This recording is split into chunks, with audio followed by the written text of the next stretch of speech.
Pertanyaan ke-6, pagi Boksu mau tanya lagi apa makna perkataan Yesus dalam Lukas 23, 28 sampai 31. Ini pertanyaannya mungkin dia waktu baca Alkitab sampai di kitab Lukas ya, Injil Lukas. Sehingga banyak pertanyaan tentang Injil Lukas. Oke, pertanyaan begini.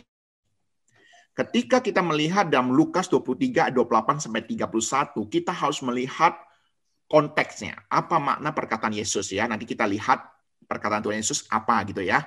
Konteksnya kita perlu tahu dulu. Konteks kisah ini, Yesus sedang mengangkat salib untuk disalibkan di Golgota. Ya, jadi waktu itu Tuhan Yesus sedang memikul salib untuk disalibkan.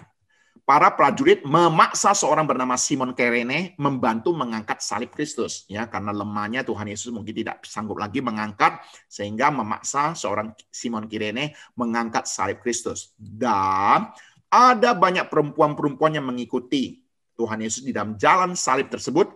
Mereka menangis. Ada banyak perempuan ya. Mereka menangis dan meratap. Nah, ketika Tuhan Yesus melihat banyak perempuan itu menangis dan meratap, itulah Tuhan Yesus berkata kalimat ini. Hai putri-putri Yerusalem, janganlah kamu menangisi aku, melainkan tangisilah dirimu sendiri dan anak-anakmu. Sebab lihat akan tiba masanya orang berkata, berbahagialah perempuan yang mandul dan rahimnya tidak pernah melahirkan, dan yang susunya tidak pernah menyusui. Maka orang akan mulai berkata pada gunung-gunung, runtuhlah menimpa kami, dan kepada bukit-bukit timbunilah kami. Sebab jikalau orang berbuat demikian dengan kayu hidup, apakah yang akan terjadi dengan kayu kering? Nah, ini ya, ini perkataan Tuhan Yesus punya makna, oke? Makna rohaninya secara sederhana kira-kira bagaimana? Ini makna rohaninya. Tuhan Yesus hendak memberitahu mereka, khususnya perempuan-perempuan itu, seharusnya yang harus ditangisi bukanlah dirinya, tetapi Yerusalem beserta seluruh penduduk yang ada di dalamnya, termasuk anak-anak mereka, artinya apa? Keturunan mereka.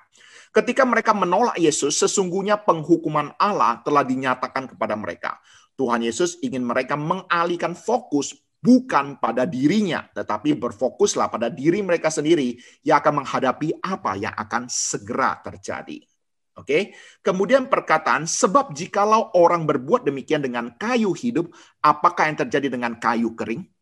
Kayu yang hidup itu menunjukkan tentang diri Yesus Kristus.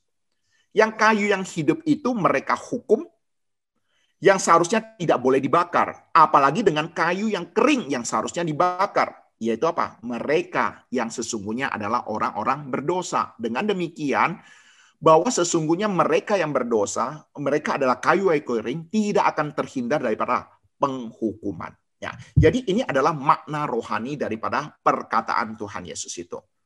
Oke, jadi mohon teman-teman rekan-rekan untuk mencernanya ya.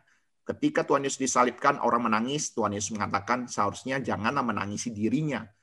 Ya, tangislah Yerusalem dengan anak-anaknya, dengan orang-orang yang ada di dalamnya. Oke.